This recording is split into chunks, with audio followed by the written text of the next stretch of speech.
Bonjour et bienvenue dans cette capsule qui concerne le modèle exponentiel dans des problèmes contextuels dans lesquels la variation est exprimée en pourcentage. Allons voir un exemple.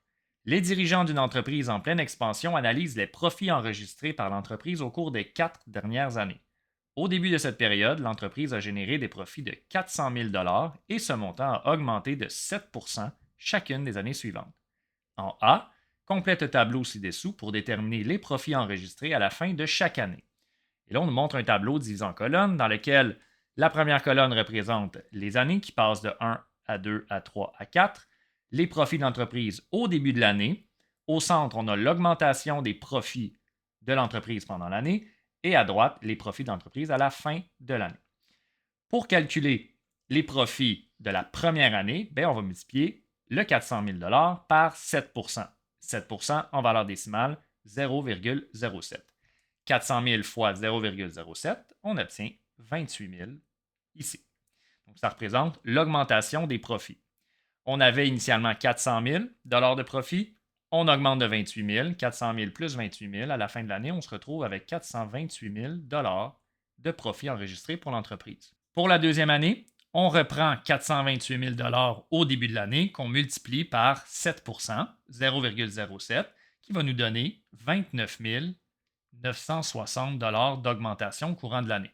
On remarque ici que l'augmentation des profits au courant de la deuxième année est plus grande que celle pour la première année, puisqu'on calcule toujours 7 mais d'une valeur qui a augmenté. On est passé de 400 000 à 428 000 pour calculer de 7 ce qui veut dire que l'augmentation ici est plus grande pour la deuxième année. En additionnant 29 960 aux 428 000 qu'on avait au début de l'année, on obtient 457 960 à la fin de l'année.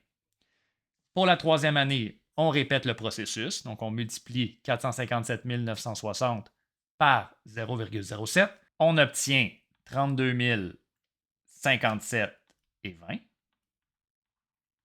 qu'on ajoute au montant au début de l'année pour obtenir 490 000, 17 et 20. Et encore une fois, pour la dernière année, la quatrième, on répète le processus. On va obtenir ici une augmentation de 34 301 et 20. Et en l'ajoutant aux 490 000, 17 et 20 qu'on avait au début de l'année, on obtient 524 318 et 20. Vous remarquez ici que l'augmentation d'année en année n'est pas la même. C'est une des caractéristiques du modèle exponentiel. En B, explique pourquoi cette situation est associée à un modèle exponentiel.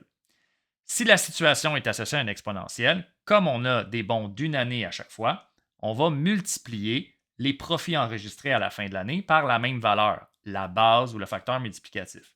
Et on va aller vérifier si cette base est constante, si on obtient toujours la même réponse. Alors, on va diviser 457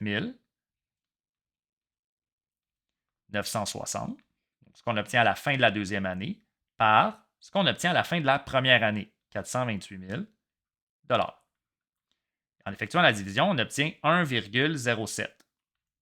On répète la même opération pour passer de la deuxième à la troisième année. Donc, on divise 490 000, 17 et 20 par 457 960.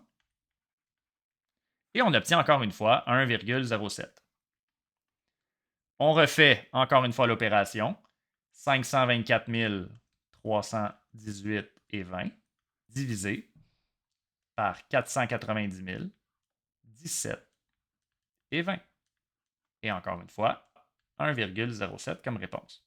Puisque les profits sont multipliés par la même valeur chaque fois que le nombre d'années augmente de 1, on a affaire à un modèle exponentiel.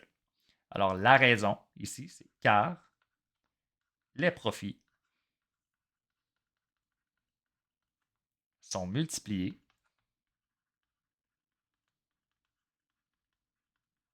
par la même valeur chaque année.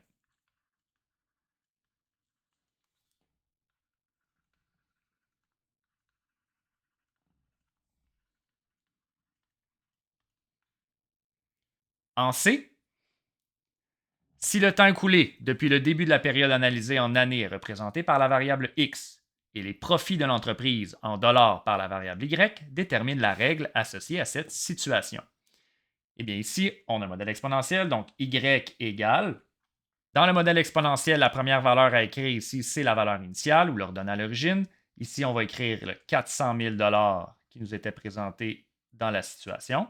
400 000 qu'on multiplie par 1,07, la base, le facteur multiplicatif, exposant x. Alors voilà pour la règle du modèle exponentiel. Voilà, c'est ce qui termine la capsule.